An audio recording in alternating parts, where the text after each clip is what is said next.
Mirada Económica. Hola, hola, ¿cómo les va? Bienvenidos a Mirada Económica. Media hora de conversación referente a la economía, los mercados financieros, las informaciones más importantes en este ámbito durante los últimos días en Chile y en el mundo. En esta edición vamos a profundizar en varios temas. Por ejemplo, las propuestas de los candidatos presidenciales, los últimos datos que se han entregado del empleo. También la propuesta de algunos parlamentarios de recortar la jornada laboral a 38 horas. Incluso crear un formato de 4x3. 4 días trabajados por 3 días libres. Hemos estado acostumbrados ahora con los días lunes libres. Bueno, ya se hizo una propuesta de este tipo. Lo vamos a conversar en esta jornada de Mirada Económica con Jorge Zelaire, economista jefe de Scotiabank. Jorge, bienvenido a Canal 24 Horas Mirada Económica. ¿Cómo te va? Muy bien, Andrés, un gusto estar contigo. Jorge, cuéntanos, ¿cómo ha analizado, lo primero lo decíamos en la presentación, las propuestas de los candidatos presidenciales? Por lo menos lo que hemos visto en los dos debates que hemos visto en los 6 candidatos presidenciales, claro, son propuestas bien disímiles, pero ¿cómo lo analizas tú? Mira, hay elementos que profundizan de manera bien marcada el asistencialismo, el rol del Estado. Es el caso de las propuestas de Boric, es el caso de la propuesta de Jadwe y en menor grado también la propuesta que se conoce de Narváez. También, por el lado de Chile Vamos, las propuestas con menos intensidad van también en la misma dirección. Yo te diría que en general las propuestas económicas que hemos conocido, todas nos mueven con distinta velocidad y con distinta intensidad hacia una economía más de bienestar. Cabe poca duda de aquello. Sí, claro, un poco la crisis que hemos visto, la crisis sanitaria, la crisis económica a nivel mundial, ha llevado no solamente a Chile, como lo ves tú, a buena parte de la economía del mundo justamente a enfocarse hacia un Estado más robusto, y esta discusión por lo menos refleja eso, ¿no? Sí, yo te diría que las propuestas tienen lugares muy comunes. Todas, por ejemplo, si tú te fijas, gran parte de ellas hablan de aumentar la recaudación tributaria, algunas tanto como 10 puntos porcentuales, otras algo menos, con menor intensidad. Todas ellas hablan también de disminuir la elusión, la evasión, aumentar la carga impositiva para aquellos que tienen más, aumentar en alguna medida también los salarios base, las pensiones universales. Yo te diría que ese es el escenario que probablemente vamos a tener en Chile, y yo te diría que también en el mundo emergente particularmente durante los próximos años. Más allá de quién sea la o el presidente, en Chile vamos a tener un escenario donde el Estado va a tener un rol más importante, ya sea un Estado más grande, dependiendo del candidato, o un Estado más eficiente. Jorge, sin lugar a dudas, la propuesta más rupturista respecto a cómo funciona hoy día la economía es la del candidato del Partido Comunista, Daniel Jadwe. Lo hemos visto en su propuesta tributaria, tú lo mencionabas recién, en aumentar 10 puntos del PIB, la recaudación tributaria, también el gasto del Estado, o la deuda del Estado, llevarla por lo menos en los primeros 2 años a un 50% del Producto Interno Bruto. Hemos visto su propuesta, por ejemplo, en términos de pensiones. ¿Tú lo ves sustentable en el tiempo la propuesta de Daniel Jadwe? Porque ahí está la duda de muchos economistas, y no precisamente de derecha, muchos, sobre todo del ex mundo de la nueva mayoría, del ex mundo de la concertación, más ligados a partidos más del progresismo como el PPD, el Partido Socialista, que han puesto la duda sobre no solamente la progresividad en el tiempo, si es que esto es financiable también. ¿Cómo lo ves tú?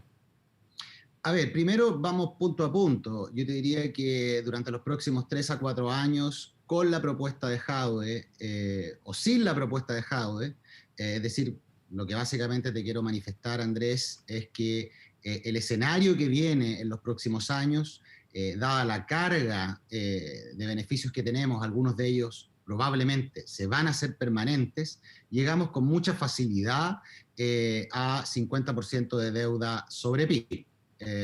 Por lo tanto, yo te diría que ese es el escenario base. No, creo que ahí el candidato Jadwe probablemente, si es que quiere incrementar el apoyo del Estado a las distintas clases sociales, probablemente llevaría la deuda a niveles marcadamente superiores a ese en un plazo de 2 a 3 años.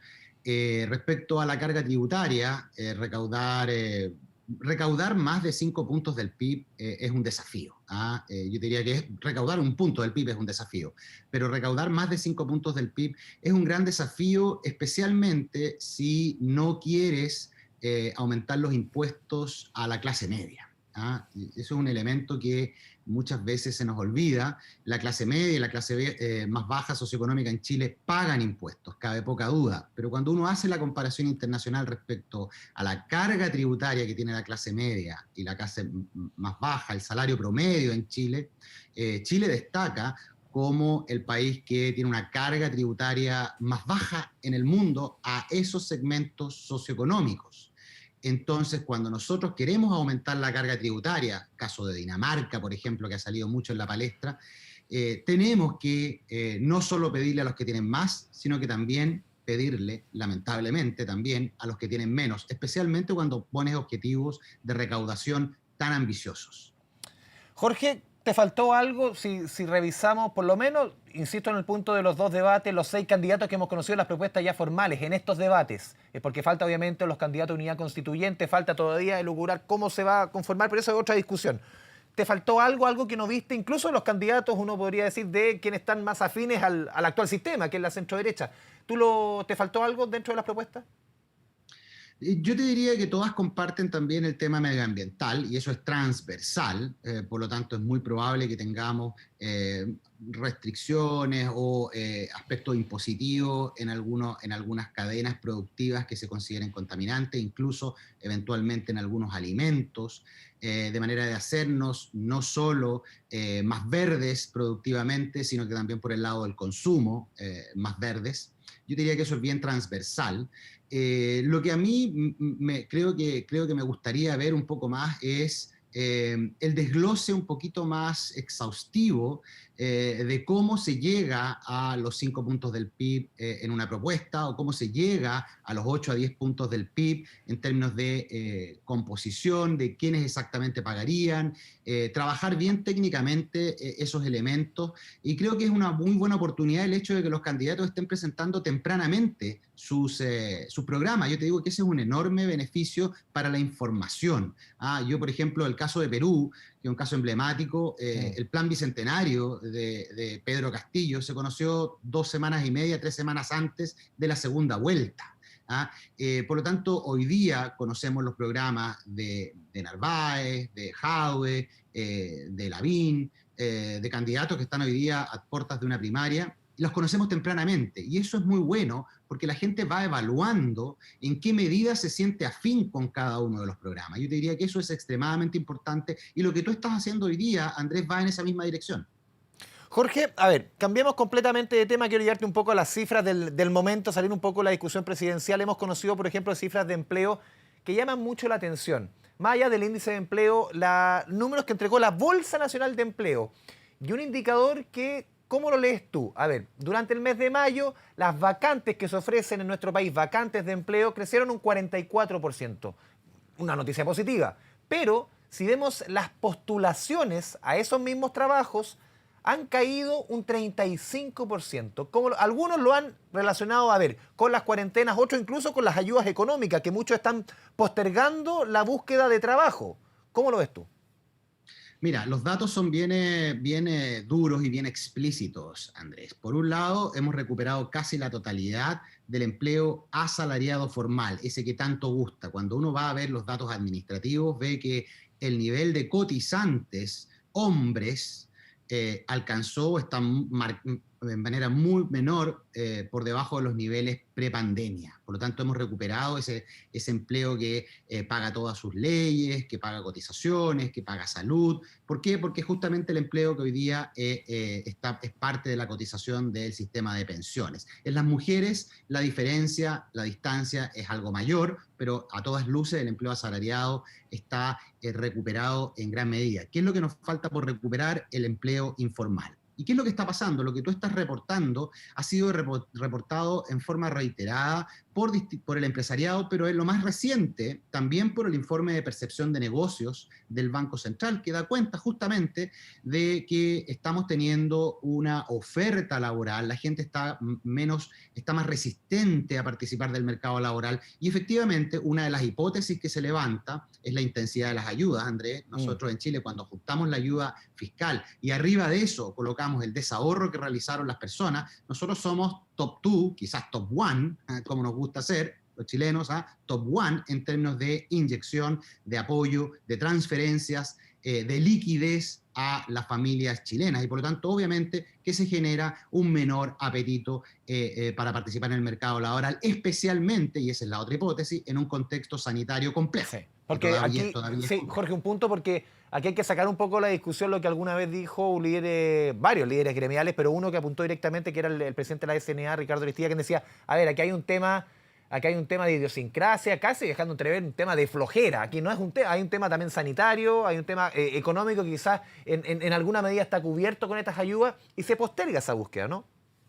Así es, eso es lo que estamos viendo, las empresas lo están reportando, es el caso del informe de percepción de negocios que recorre todo el país y ha reportado efectivamente en empresas pequeñas y en empresas grandes, vacantes, muchas vacantes, se presentan 100 vacantes y se están presentando hoy día 30 personas para llenar esas vacantes. Ese es un dato verídico. Ahora, si necesitamos que las personas, que este empleo informal, que es particularmente el que tenemos que recuperar, vuelva al mercado laboral y ojalá lo haga de manera formal, se formalice, ojalá que sea ese el caso, necesitamos obviamente unas condiciones sanitarias favorables, pero al mismo tiempo necesitamos ir disminuyendo paulatinamente la ayuda. Ese equilibrio, esa táctica de las políticas públicas no es trivial, Andrés.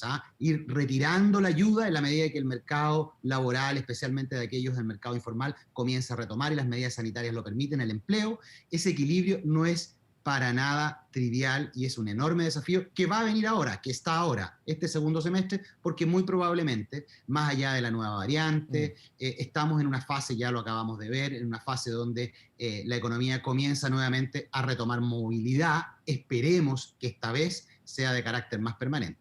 Jorge, en esa forma de retomar la movilidad, ¿cómo ves tú esta propuesta desde el Congreso, desde diputados de la oposición, de reducir la jornada laboral a 38 horas, incluso que se cree este formato 4x3, 4 días trabajados por 3 días libres? ¿Cómo lo analizas tú de primera mirada? Mira, de primera mirada yo creo que es una política pública que se puede evaluar, por supuesto. La productividad en Chile va muy de la mano de la cantidad de horas que trabaja el chileno, y a pesar de eso hemos disminuido nuestra productividad, por lo tanto es una discusión muy válida, pero te diría que es una discusión que no puede, dentro de la cual no puede estar ausente el teletrabajo. Ya. El teletrabajo llegó a Chile y al mundo para quedarse. Probablemente no vamos a tener un 80 o un 90% de teletrabajo como tuvimos en medio de la pandemia, o probablemente niveles algo inferiores solamente hoy día, pero muy probablemente, Andrés, nos vamos a quedar con un nivel alto de teletrabajo. Y en ese contexto, la flexibilidad que da el teletrabajo para las personas, para que estén en su casa, para que cuiden a los niños, especialmente en el caso de las mujeres, también tiene que entrar en la discusión respecto a cuántas horas queremos tener a la gente conectada frente a la pantalla. Quizás podemos tenerla efectivamente 40, 42 horas y la persona va a estar dispuesta a tomar esa posición en la medida en que pueda trabajar de su casa. Creo que es una discusión bien integral, es una discusión que se puede realizar, que hay decisiones que se pueden tomar, pero yo, dada la circunstancia, optaría porque se realizara una discusión lo menos acalorada posible y lo menos populista posible, sí. Porque obviamente bajar las horas trabajadas y ganar lo mismo es el sueño del pibe, pero también tenemos que tratar de hacer sustentable el negocio, la empresa en la que participamos, la empresa en la cual entregamos valor los trabajadores, y ese equilibrio necesita una política pública meditada. Yo sí, Jorge, no haría cambios drásticos en el corto plazo. Sí, porque si uno ve los números aquí, preparando un poco esta conversación, esta entrevista, estaba viendo números, por ejemplo, de la OCDE. Si nos comparamos en cuanto a la productividad por trabajador, datos del 2019, Chile está en torno a los $30 hora por trabajador, hora promedio en nuestro país. Estamos del rango de abajo, estamos en lugar 36 de 39 economías. Hay países como Irlanda, $109, Luxemburgo, $96. O sea, en productividad estamos abajo. Pero si miramos el otro lado del vaso un poco, si comparamos, por ejemplo, el Chile del año 90, cuando habían 49 horas semanales, el Producto Interno o el PIB per cápita era $9.500. 28 años después, el 2018, llega a 25.100, es decir, más que se duplica, y con una jornada laboral que bajó de 49 a 41 horas. O sea, es decir, aquí la discusión un poco como lo decías tú, aquí hay datos que se puede mirar esto de diferentes prismas, ¿no? Yo insisto, yo creo que esto hay que hacerlo de manera integral, incluso pensaría que superara al Congreso y que fuera el gobierno el cual armara una comisión del mercado laboral y no solo se trabajara en esa dimensión, sino que también de una vez concluyente evaluáramos el impacto del aumento en el salario mínimo, de cómo eso afecta a la gente más joven, menos capacitada. Hay algunos que han dicho que ese no es el caso, la escuela más ortodoxa dice que sí. Creo que es interesante evaluar esto, importante para una buena política pública, armar un grupo de trabajo. Armamos un grupo de trabajo en el ámbito de la reforma tributaria, de los elementos tributarios, que está hoy día y es parte probablemente de la agenda tributaria del gobierno y del Congreso. ¿Por qué no también armar una buena comisión en el mercado laboral con los buenos expertos que tenemos y zanjar discusiones que muchas veces se prestan para posiciones políticas que atraen votos, pero que muchas veces no apelan a temas un poquito más importantes para la familia, como yo lo acabo de mencionar. Sí. El Jorge, teletrabajo está para quedarse. Pero también deben haber otros elementos. Estaba revisando otras declaraciones, por ejemplo, de quien encabezó esta Comisión Nacional de Productividad hace algún tiempo, el economista de la Universidad de Chile, muy reputado, muy querido acá, como Joseph Ramos. Él decía, aquí también tiene que ir acompañado de otras cosas. No porque tú trabajes menos vas a producir más por una cosa de obra de magia. Él decía, más inversión en equipos, más capacitación, más tecnología, sobre todo ahora, tú decías, con el teletrabajo y otras situaciones, con el recambio laboral en Chile y el mundo. Estos tres ítems son bien importantes, ¿no?, en esta discusión. De todas maneras, el maestro Joseph, profesor mío, a quien le tengo mucho cariño, respeto y admiración, va en la línea correcta y está levantando temas que ya tenemos. Entonces, ¿por qué no utilizar los trabajos que ya hemos hecho, agruparlos en un equipo de análisis multipolítico, multidimensional y llegar a conclusiones y a políticas públicas algo mejor trabajadas? Jorge, te invito a que vayamos a la pausa aquí en Mirada Económica. Estamos conversando con el economista jefe del Scotiabank, Jorge Zelaibe. Si quedas conectado justamente aquí en Canal 24 Horas, vamos a ir a la pausa en Mirada Económica. Volvemos en segundos con más conversación sobre los temas más importantes de la economía en Chile y el mundo. Mirada Económica. Volvemos a Mirada Económica, Canal 24 Horas. Conversamos con el economista jefe de Scotiabank, Jorge Zelaibe. Jorge, lo hemos conocido durante los últimos días, las últimas horas. Estos cambios constantes que estamos viendo en el plan paso a paso, muchas comunas de la región metropolitana que van a salir, que salen de cuarentena. La variable Delta, que ya fue detectada en nuestro país. A ver, este constante balancín se va a encontrar la economía, porque esto repercute en la economía, esto repercute en las cifras, en el crecimiento. Este va a ser la realidad sanitaria, pero a ti te pregunto, por lo que a ti te compete, ¿la realidad económica en el país, en el mundo, va a ser este constante balancín? Por ahora yo soy un espectador también, como tú, Andrés, en este escenario y a cargo de realizar proyecciones de corto plazo, de mediano plazo. Sí te puedo decir que la economía va a mantener, a pesar de este nivel de restrictividad a la movilidad, que en algún momento nos tuvo con cerca del 50-60% del Producto Interno Bruto en estado de cuarentena, la economía va a continuar el resto del año con expansiones año contra año. Las fases de comparación son muy buenas. A pesar de estas restricciones de movilidad que vimos en el pasado, que ahora comienzan a relajarse durante las próximas 72 horas, la economía va a tener contracciones, pero muy acotadas. A pesar de estas restricciones, la economía va a tener contracciones muy, muy acotadas mes contra mes. Estamos en un proceso de recuperación ya de las importaciones de bienes de capital, empujadas por algunos sectores muy importantes en la economía chilena. Estamos viendo también el impacto del consumo.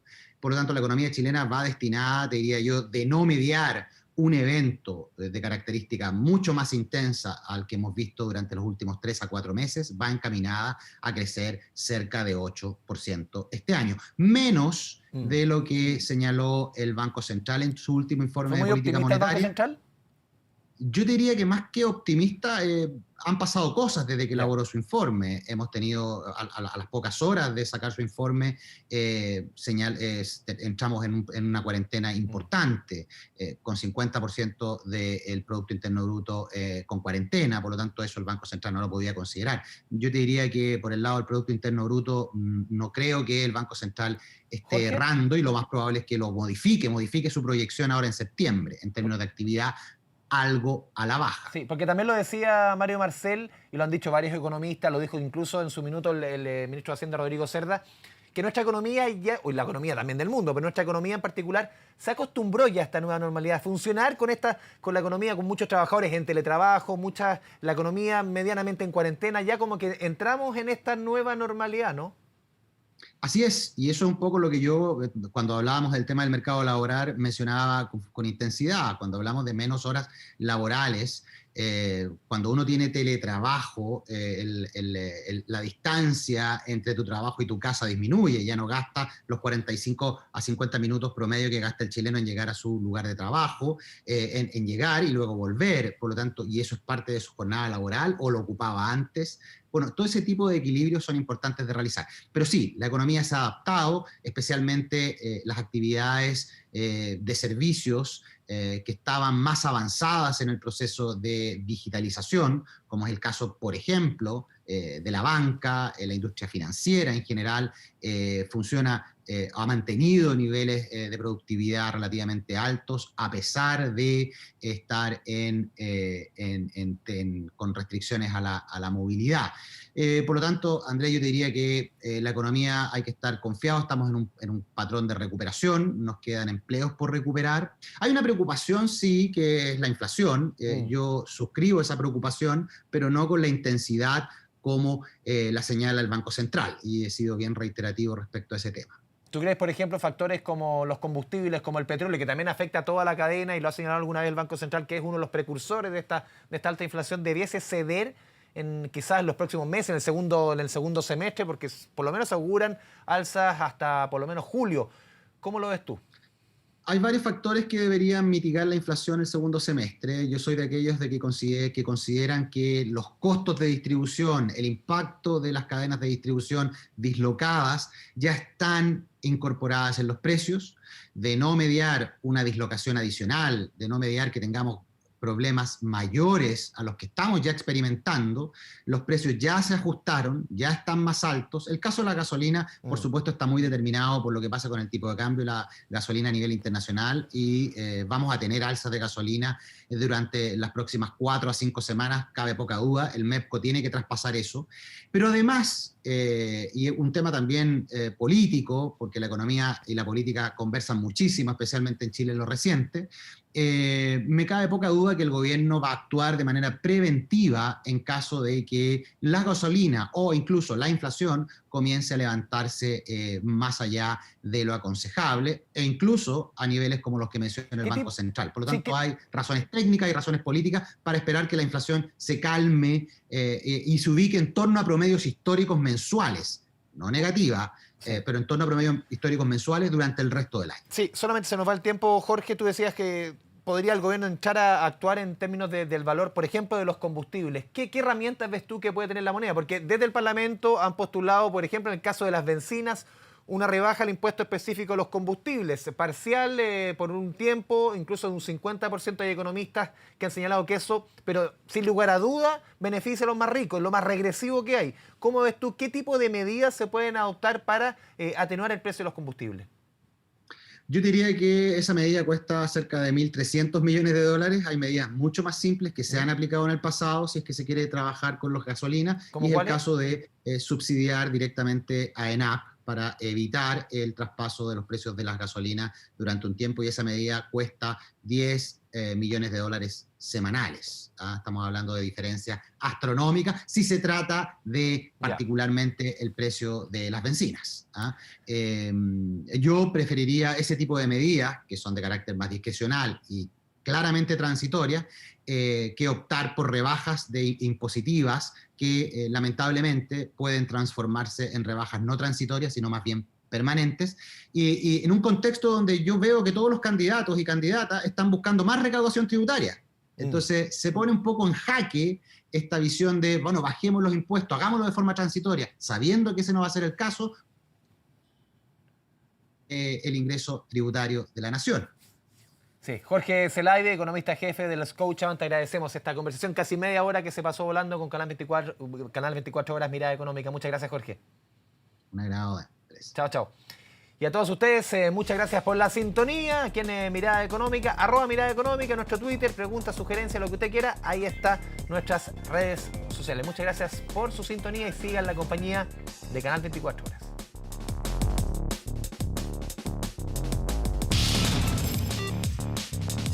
Mirada Económica.